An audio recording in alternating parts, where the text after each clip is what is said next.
Предание нишанской шаманки — это не сказка, это не легенда, это реальное событие. Обряд должен звучать на том языке, на котором он написан. Почему? Сила текста даже в сочетании звуков, из которых состоит этот текст. Шаман во время обряда, он надевает костюм духа. Да. Он, то есть, выступает не как человек, а как дух. Добрый день. Мы в Норвегии на фестивале Midgardblot, и это Newtland. Я хотел построить это интервью больше как вашу биографию. То есть расскажите, как вы начинали, как вообще началась команда и почему именно ритуальный фолк? Ну, не прям ритуальный фолк. То есть мы с Наташей начали играть вместе в 2009 году. Просто Наташа до этого бардовской песней занималась. Я играл для себя там на разных этнических инструментах, типа флейты, там всякого такого. Вот. И в 2009 году просто мы пересеклись с Наташей на мероприятии, на каком-то фестивале, и просто решили попробовать вместе совместить, то есть бардовскую песню и фолк-музыку. Да. Вот, и как бы мы собрали группу такую, больше арт-фолк какой-то, ну, арт-рок. Фолк-рок, да, такое, что-то типа Jet Rotal, что-то типа, ирландского фолка такой, только с авторскими песнями. То есть я оттуда, потихонечку открываю для себя, то есть постоянно же все равно для себя что-то новое открываешь в книгах, плюс мы историки, педуниверситет Омский, ИСТФАК. То есть вот это вдохновение, Толкин, Север, вот эта вся нордическая тематика. То есть, и в ходе экспериментов постепенно, что-то мы к 2013 году достаточно быстро, в 2013 мы уже заиграли вот эту музыку. То есть начинали флейты, гитары, и уже в 2013 году у нас перешло все это в органы, бубны и такое шумовое, экспериментальное, с горловым пением. То есть, на нас очень сильно как раз, наверное, повлияло то, что мы как раз историки, потому что мы стали углубляться в корни, стали изучать какие-то разные источники исторические. Начинали, например, со Скандинавии, это старшая Эда, всеми любимая. Начинали копать глубже. Я писала работы в университете по как раз бытовым каким-то аспектам жизни до христианской эпохи Скандинавии. И постепенно сейчас, например, мы начали работать с нашей сибирской культурой. Это у нас очень много коренных народов разных видов. Ганасаны, ханты, манси и так далее, там эвенки. И очень такой серьезный культурный пласт составляет эти народы в Сибири. И у них очень хорошо сохранились с древних времен до наших дней именно традиции, традиционная культура, быт. Это очень интересно для нас.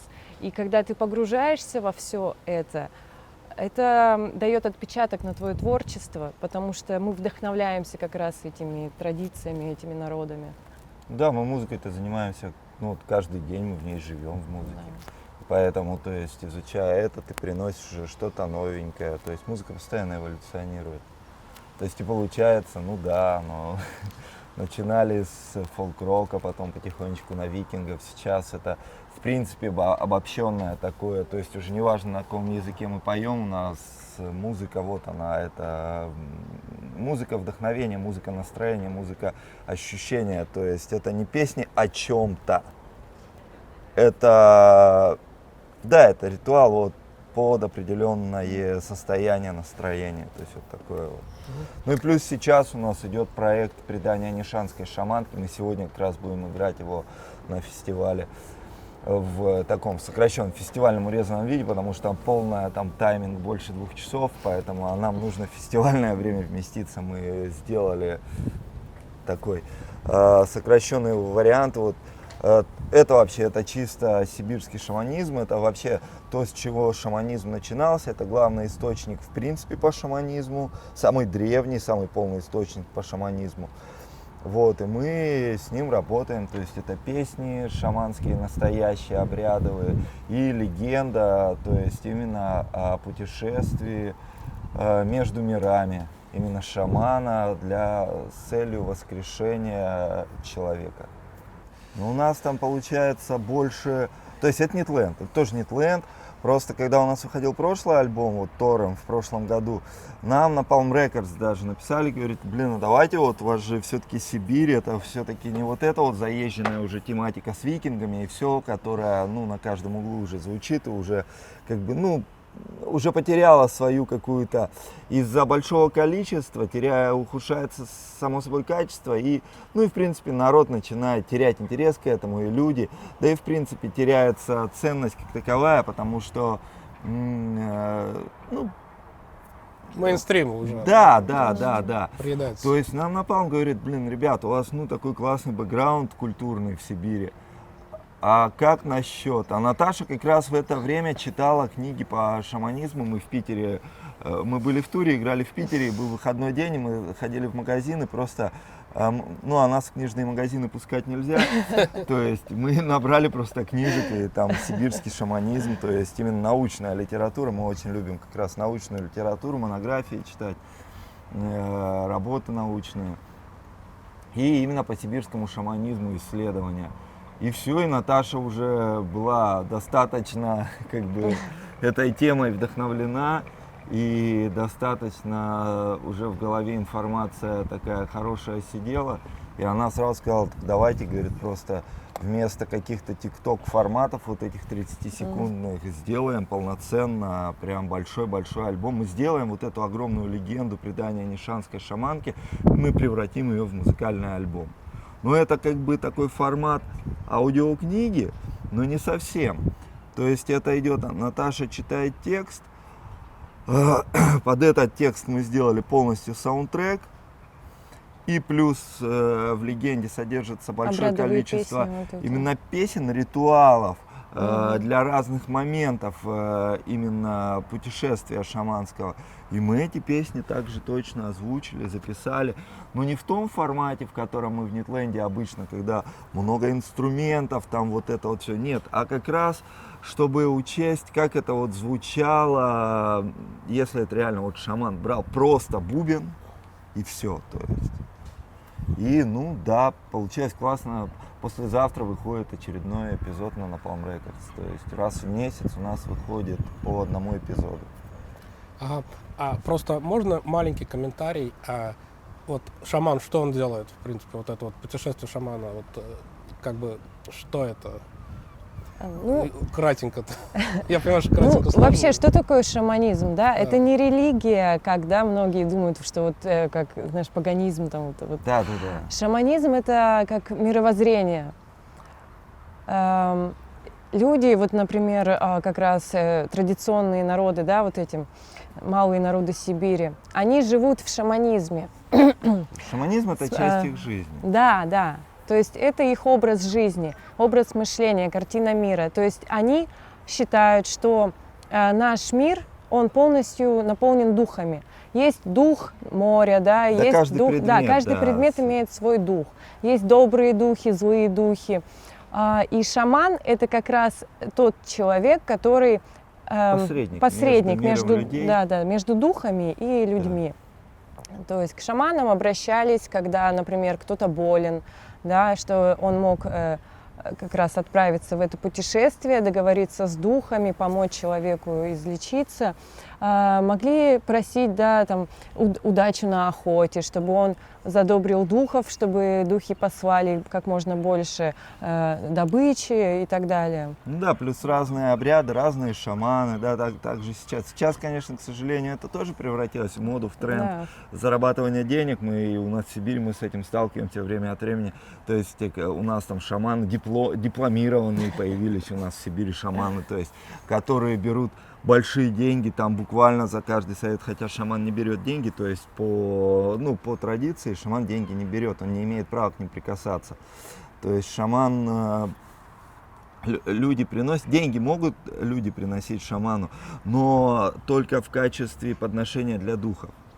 То есть часть вот этого, часть подношений шаман оставляет для себя, для жизни, для питания, то есть самое необходимое. То есть, но основное все, конечно, это вот для взаимодействия для его взаимодействия между людьми и духами, миром духов. То есть, получается, вот, шаманов несколько видов, да. Самый сильный шаман — это шаман, который может путешествовать между мирами. Между верхним миром, между миром людей, верхним, и нижним миром, да, страна мертвых, Land of the Dead. Да. То есть, это самые сильные шаманы. Таких шаманов единицы, я не знаю, сейчас вообще существуют такие или нет. Ну, они в основном замкнутые, они, ну то да, есть о них да, никто да, не они знает. отшельники, уединенно, там где-нибудь в горах или в тайге, возможно, проживают, но реально сейчас такие остались или нет, то есть это неизвестно. Сейчас в основном очень много шаманов, как раз, которые проводят простые обряды на удачу, на помощь, там, снятие там каких-то ограничений, зажимов. Ну, в основном на удачу, на лечение болезней, таких легких, простых болезней. Потому что для серьезных болезней как раз требуется уже вмешательство, именно более серьезное путешествие к духам, а, к сожалению, то есть сейчас таких сильных шаманов не осталось. Вот наша песня, вот это предание нишанской шаманки, это как раз о сильнейшей шаманке Тетеке, которая отправилась именно вот в это путешествие, в мир духов, сражалась там с самыми сильными, так скажем, правителями мира мертвых, да, чтобы спасти душу наследника там одного богача. То есть и она, то есть успешно с этим справилась, да, то есть и как раз и нишанская шаманка считается одним из самых сильных шаманов в истории вообще. То есть причем самое интересное у этих народов коренных, у них, то есть предание нишанской шаманки — это не сказка, это не легенда, это реальное событие.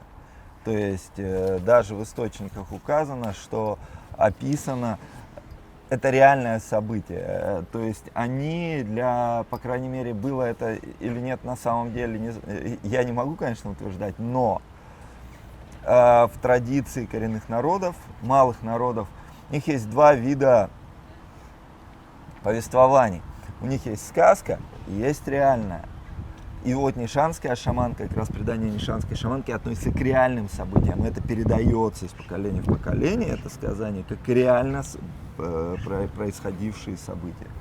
То есть, ну, это очень интересно, на самом деле, затягивает очень сильно и помогает многое понять даже в работе с музыкой, когда ты создаешь что-то, ты уже примерно, да, зная теорию, почитав, как это все происходило и как это все творилось, создавалось, то есть обряды, сами описания, ты уже это пропускаешь через себя и проходишь более такое, то есть, не знаю, как-то более проживаешь сам вот это вот все.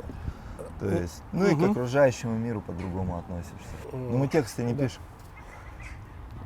Мы тексты сами не пишем, мы используем, то есть именно древние тексты используем. Мы из них создаем, мы их озвучиваем. Да, интерпретируем. Ну, что это вот вам открывает? То есть какие вещи вы узнаете, как бы новые для себя, или вещи, которые помогают вам как-то изменить свое мировоззрение? Ну, тут самое важное, что мы никогда не переводим, то есть у нас, особенно в России, вот эта тема популярного, что вот, а когда вы наконец запоете на русском языке? Никогда. Потому что, то есть, ждать этого не стоит, потому что мы занимаемся, то есть мы изначально работаем с аутентичными текстами. Мы не занимаемся переводами, мы не пытаемся привлекать зрителя, рассказывая ему о чем-то там, вот смотрите, эта песня. Если вы хотите узнать, о чем это, вы найдете этот текст и будете читать и изучать. Мы эту музыку создаем для себя, мы пропускаем ее через себя, мы берем древний текст. Почему древний? А потому что это заклинание, это сказание, это обряды. Обряд должен звучать на том языке, на котором он написан. Почему? Не потому что сила текста не только в смысле, сила текста даже в сочетании звуков, из которых состоит этот текст, в языке, в фонетике. Это сила, магия, настоящая магия шаманских песен. неважно шаманских, старше, да любой. Слово о полку Игореве взять то же самое. Да, оно больше всего классно звучит именно на том языке, на старорусском, на котором оно написано, а не в переводе. То есть переводы это для художественных фильмов. А магия должна твориться в том звуке, в котором она была создана. Для нас текст это не... Текст и музыка неразлучны. То есть на сцене у нас вокал – это музыкальный инструмент, который воспроизводит звуки и мелодии. То же самое, что тальхарпа, то же самое, что барабаны, перкуссия и все остальное. То же самое и вокал. Поэтому для нас магия – это вот все вместе. Мы берем вот этот текст, который содержит, вот ты берешь, да, и он волшебный, он светится, он не дает, он не сидит прямо в руке, не лежит просто как камешек, а он вот он. И ты начинаешь его насыщать музыкой, ритмами, какими-то мелодиями, вот это вот все превращаешь, и вот он, ты создал вот это вот, ты оживил эту магию. То есть вот, ну... Прекрасный ответ. Для меня это вот так. Ну, знакомый говорил, что в творчестве ему важен энергетический подарок. Да. То есть Конечно. он как бы даже подразделяет, что вот... Ну, мы же не русский рок пишем. То есть не... Поэтому... Очень интересно. Напрашивается вопрос, встречались ли вы с настоящими шаманами и как они вообще там к вашей музыке? Да, у нас не прям встречи были, то есть мы общались, потому что сейчас как бы 21 век, есть интернет и все, мы консультируемся. У меня бубен делал шаман. У Наташи, кстати, бубен, который дома сейчас все, мы его уже не возим. Жалко. То есть он откатался несколько лет, он ездил, он с 19 года с нами ездил по всему миру, по всем турам. И получается, в этом году последний раз в январе этот бубен с нами гастролировал. Нет, даже еще в мае. В мае, да, концерты в Москве, Санкт-Петербурге этот бубен с нами играл. И все, и бубен лег на свой заслуженный покой дома, на почетном месте, лежит. Всё. То есть настоящий бубен шаманский, и бубен Наташа изготавливал шаман. То есть прям вот такой инструмент. А шаманские бубны настоящие, это очень капризный инструмент в плане взаимодействия с климатом. То есть сырость, сухость, жара, ночь, день, вот это вот все. Ну да, если он Плывет у нас, всё, да, по вообще у нас очень в сильно сухом плывет. климате, если он сделан, он там вот так высох, Он все, и он сделан под звучит, сухой да. климат, И когда да. ты с ним приезжаешь куда-то вот на побережье, здесь влажность, он сразу проседает, и это плохо для кожи, для самой. Вам еще повезло, что вы вчера приехали, потому что первый день был 90% влажности. А мы Мы видели. видели. Это просто... Да. Мы Всё ехали было. позавчера как раз из Осло, мы ехали прям под дождем на машине. То есть. Ну а бубны вообще у шаманов, это же, как говорится, бубен бубен, проводник. конь шамана. И для разных обрядов есть разные бубны. Специально шаманы наносят узоры, вот в какой мир ему нужно отправиться. Если он собирается на небо, да, отправляться, у него определенные рисунки, определенный бубен.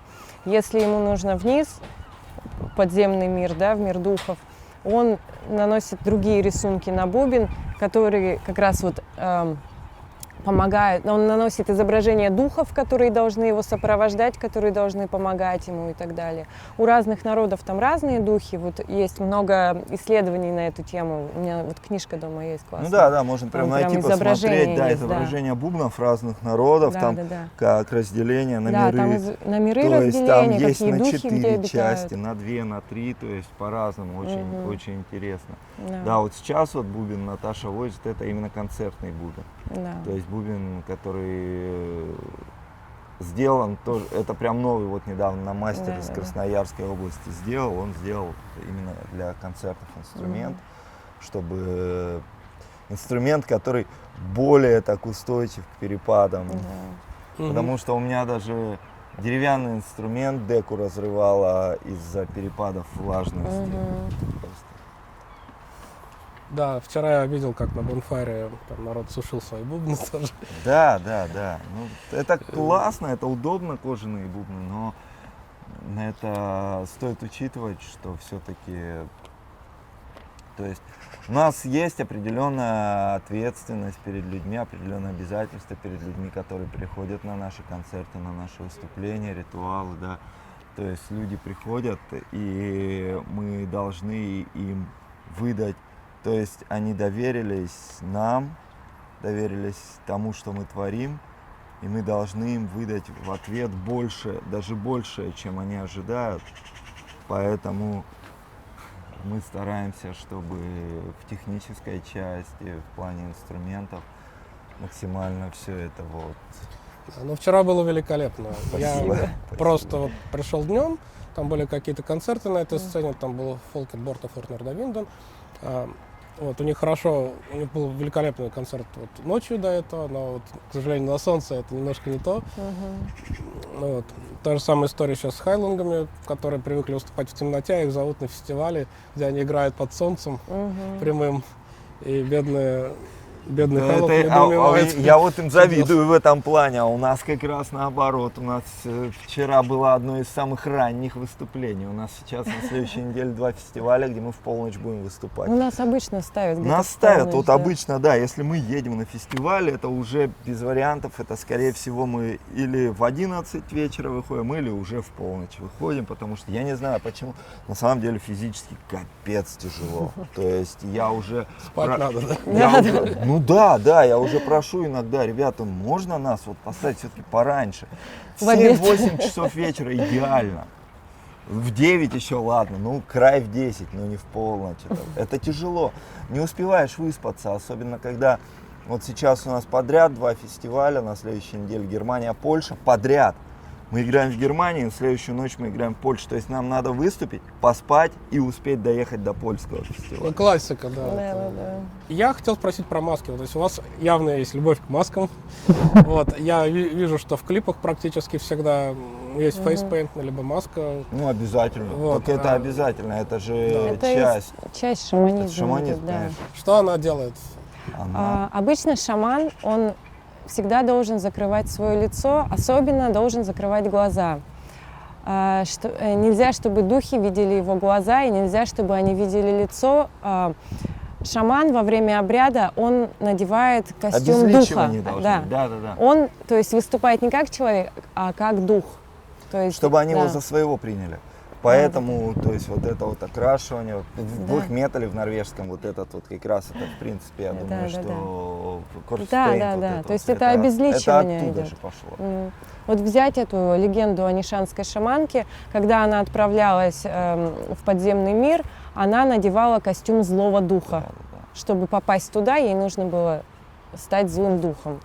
Да, своим, просто чтобы Да. пройти вот эту границу. То есть именно для прохождения границы, поэтому иногда маски, иногда, вот, то есть я выступаю всегда, то есть у Наташи вот маска череп, да, получается, которая ее обезличивает. Убирает взгляд, убирает вот это вот все. Мы раньше в линзах еще выступали, но линзы убрали, потому что, к Не видно сожалению, ничего. Нет, ну и зрение стало подсаживаться. Да, То есть да, они да. на самом деле здорово подрывают так это зрение. То есть и сейчас уже, я уже думаю о коррекции, потому что у меня плохо стало вблизи видеть. Вот. Ну, как бы я иногда использую маску, иногда использую Грим. только раскрас, то есть грим. Ну, да, это все вот как раз для того, чтобы именно выглядеть как дух. У вас в одном из интервью было немножко про процесс, как бы когда вы перед выходом на сцену, вы говорите, что это помогает нам, что вы как бы реинкарнируете во что-то. Вот я да. хотел это раскрыть немножко. Расскажите, что происходит вот в процессе. На фестивалях трудно на самом деле в этом плане. На фестивале сам процесс уже начинает происходить во время того, как ты начинаешь играть. Потому что, особенно уличные опен-эйры, потому что шумно, то есть мы очень любим тишину перед выступлениями. То есть вот бывает классно, когда фестиваль или в основном на сольниках, когда вот есть гримерка, закрытое помещение, куда проникает минимум звука, и то есть там можно просто сидеть в тишине и вот настраиваться, настрой поймать вот это вот все. На фестивалях, конечно, трудновато в этом плане. Вот, ну, ритм ритм начинает ритм играть, и ты сам себя движениями вгоняешь вот в этот транс постепенно. Плюс все равно чувствуешь отдачу от людей. Когда на фестивале ты выходишь на сцену, начинаешь играть музыку, очень важен этот обмен со зрителем, этот обмен эмоциями, когда, энергетический, да, энергетический этот обмен. Ты отдаешь свою энергию, тебе люди отдают свою, и ты просто погружаешься в музыку сильнее, это очень помогает. Ну да. А вот та персона, которая на сцене, она как отличается от вот, вашей казуальной? Как бы? Ну, Наташа борщ варит вкусный, на сцене она больше не варит. Да нет, да само собой, но когда, то есть есть обычная жизнь. Мы даже когда путешествуем, у нас даже есть уже вот это вот. Да, две реальности. Две реальности, да, есть реальность, где мы дома, то есть семья, ребенок, Бытовуха. быт, дела, да, и затем реальность, когда ты выходишь с этим совсем, с чемоданами, садишься в самолет и полетел, то есть все, ты перешел в другую реальность. Это реально воспринимается как две разных жизни. То есть затем тур заканчивается, вот в эта пауза, эта реальность ставится на паузу, та снимается с паузы, пошла там. Там потом подходит момент тура, там ставится на паузу, пошли в эту реальность. Реально мы живем, у нас две жизни, получается, две разные. Очень знакомо.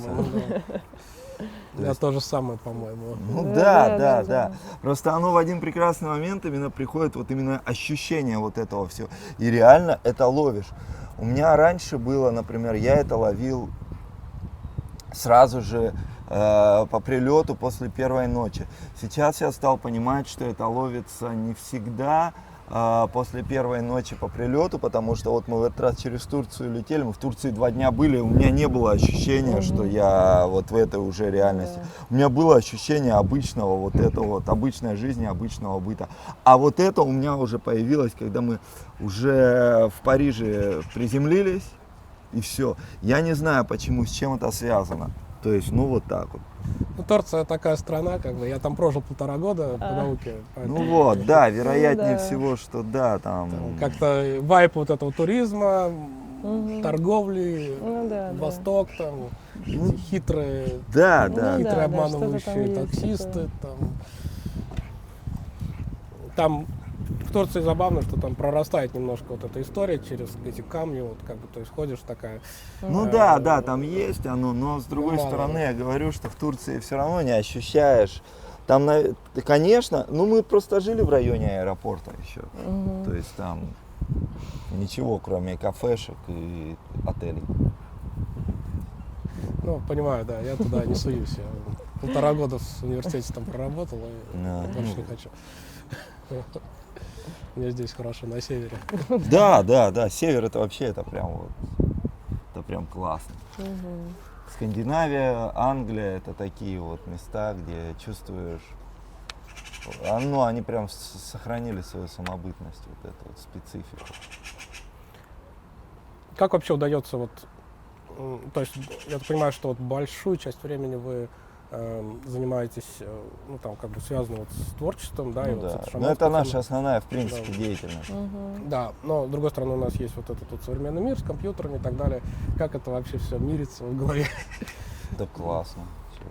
Ну просто, ну а куда без этого? Ну да. То есть современная студия, дома современная студия, со всем самым стараемся как бы максимально обновлять оборудование по мере того, ну как именно держать руку на пульсе вот этой технических всех новшеств, изменений. Ну а как без этого? Ну, нам нравится, когда то, что мы творим, передавать, транслировать именно в хорошем качестве, поэтому само собой. Это наоборот круто. Хорошо, что есть возможность такая, не как раньше было, там даже 25 лет назад, когда ищешь студию, чтобы это все записать большую, специально. Сейчас все, сейчас дома, в квартире, одна комната полностью переоборудована под студию, обшита специальным материалом. Ну, то есть все, это все доступно, это все возможно. Да, и все компактно еще, там все это цифры. наверное. Да. У нас тоже вот камера, да, мы снимаем клипы, мы снимаем сами все. То есть камера, беспилотник, то есть все. Полетели так, побегали так. Full house, полный продакшн.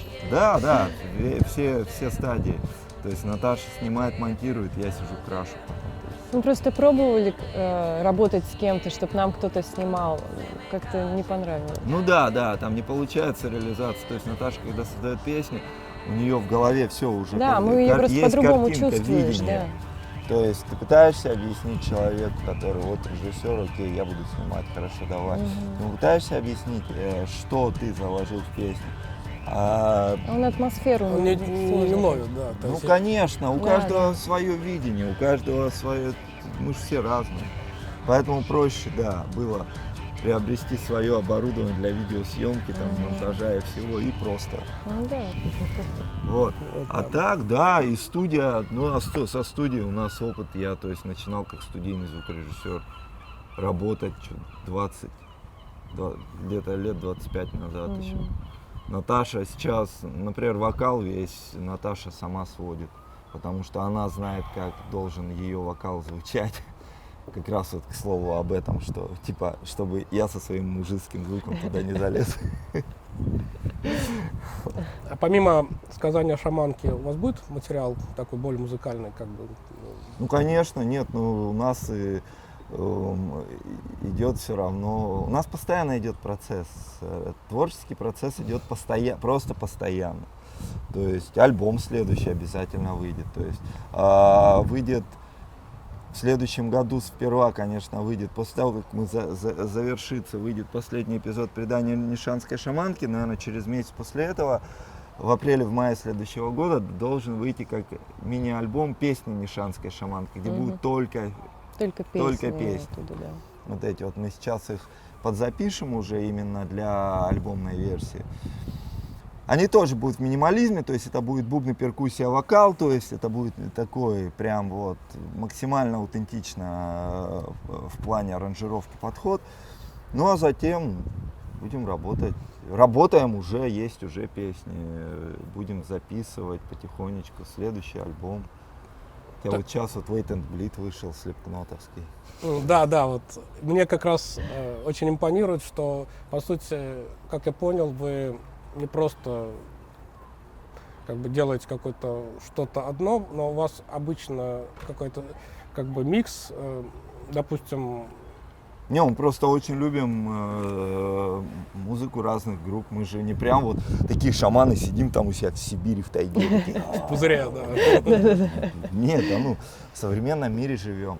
Поэтому шаманизм это ж не только, если говорить уже на таком каком-то более абстрактном, эмоциональном уровне, то есть шаман это ж не обязательно человек в маске с перьями и с бубном и у костра сидящий. Нет, ну шаман это в принципе это состояние души, да, то есть человек, который транслирует энергию, мощную энергию, да, и для меня, например, один из самых мощнейших музыкальных шаманов это Курт Кобейн был, потому что для меня это человек, который, энергетика которого, она просто, ну, невыразима словами, просто я сейчас даже включаю этот Unplugged или любые его концерты, я вижу человек, он это не коммерция, это не рай, то есть человек, он поэтому он и выложился полностью, и он ушел именно тогда, когда он чувствовал, что все, ему пора уходить. То есть все, вот это вот так вот, то есть вот эта сила, эта энергетика, которую вот он давал. Slipknot для нас, ну это тоже, это прям мощная энергетика, поэтому мы решили просто. Ну это больше такой эксперимент был. Да. Просто нам стало интересно, сможем ли мы сделать песню, которая абсолютно в далеком от нашей музыки жанре, да, звучит. Ну да. То есть можем ли мы сделать эту песню в нашем жанре? Ну, вроде да. получилось. Ну да. Да, хорошо. Я на самом деле балдею от проекта Киберспаск. Мой любимый клип — это «Коза рогатая». По-моему, вообще идеально. Спасибо. Хотел просто, ну, можно сказать, под занавес интервью спросить, как вы его делали. То есть кто... Козу рогатую? Да. Вот. Так это Киберспаск, это вообще чисто Наташин проект. Это, да, это просто проект, ну, больше от нечего делать было. Это как раз пандемия началась, мы сели дома, у меня было много свободного времени, и студия. Просто захотелось пошалить. Вот, записали альбом. 2. Да, 2 альбома. Да, «Коза рогатая» — это уже второй, получается. Да. «Коза рогатая» — это же вот прибаутка детская. Вот, и хотела сделать вот эту русскую фольклорную прибауточку с элементами хоррора. Да, да, да. Да, смешать стили, да, какой-то русский фольклор и что там у нас, индастриал какой-то. Немецкий, Нойч, до... Да. Вот. Ну, это просто забавно было, интересно. Я люблю этот клип, он прям вот... Ну, там наш сын снимается Да, в главной я знаю. роли. Да. Ему очень нравится сниматься. в А это вы наших тоже клипах. сами делали? Ну, конечно. Да, да. Да, потому что на самом деле я просто вот это искренне это не пытаюсь льстить. Это один из лучших клипов, которых я видел вот, ну, как бы на минималках. Ага. Да, ну, то есть понятно, что можно там пригнать людей, там, сделать как это, Ну, Рамштайн, да, Дойчланд, да. да, там, кино такое. Но, к сожалению, многие группы, они сливают клипы абсолютно, я считаю. То есть открываешь какой-нибудь там, ну, очередной там, релиз, очередного метал коллектива, там просто стандарты, значит, есть мужик, который стоит на скале, вокруг него летает дрон, он Да. Да. Ну вот такие клипы, кстати, как раз миллионы и набирают просмотров, где мужик на скале или где-нибудь в пустыне на каком-нибудь холме там стоит, там и вокруг него дрон летает, он вот так вот. это всё. Вот Они вопрос, прям да, но это вот, мне кажется, как раз уже Это клише уже. клише. И Да, вот да. эти миллионы, да, то есть у нас принято считать, что миллион просмотров это прям круто. С другой стороны, мне кажется, вот вообще вот музыка как ваша, да, и вообще вот как фолк, и все, что делают там большинство людей вот в этой сцене, она, в общем-то, не идет от желания понравиться толпе, Ну, как бы. конечно. Она не идет от каких-то костылей, импульсов, да, потому что если ты хочешь там 3 миллиона просмотров, ты пишешь музыку про секс, Ну да. Ну, да. добавляешь каких-нибудь стонов порнушных, и все нормально. То есть у тебя будет этот миллион, потому что это работает на инстинкты. Ну, да, да, это, на вот- массу. это мозг неандертальца там какой-то вот он реагирует на это, да, и все хорошо. Вот. А здесь совершенно другое. Ну да. Ну да, Вот. да. Но клип прям вот он очень лаконичный, там очень классные танцоры, там Да, есть да, вот нужная скорость, потому что иногда танцоры, они как бы медленные какие-нибудь, там кто-то берет там каких-нибудь готических девушек, там, Ну да, которые да, привыкли в клубе там извиваться. Вот, а здесь просто... Не-не, это профессиональные танцоры как Да, раз. да, да. Девчонки, они как раз это одна, это как раз невеста, ну, скоро будет уже жена, это вот нашего барабанщика. Вот да. Саши. Мгм. Ну, она мастер спорта, там Да, что-то там такое по вот. художественной гимнастике. Да, она то есть прям там Она профессиональная, преподаватель да, да. танцев, то есть. И Вот, и вторая, вторая это ее это напарница, да, как раз да. партнер ее по танцам, девочка. Всё, мы с ними обсудили, я им сшила эти платья. У нас еще это было во времена пандемии, мы все сами делаем. То есть все костюмы сами делали, Ну все да, там да. декорации, все маски. Ну и до сих пор так же. Ну и да, вот продолжаем. Ну просто у нас, вот у меня, по крайней мере, такое, что мне проще сделать самой, чем пытаться кому-то объяснить, что я хочу. Да, Да. здорово. Вот, спасибо большое. Спасибо.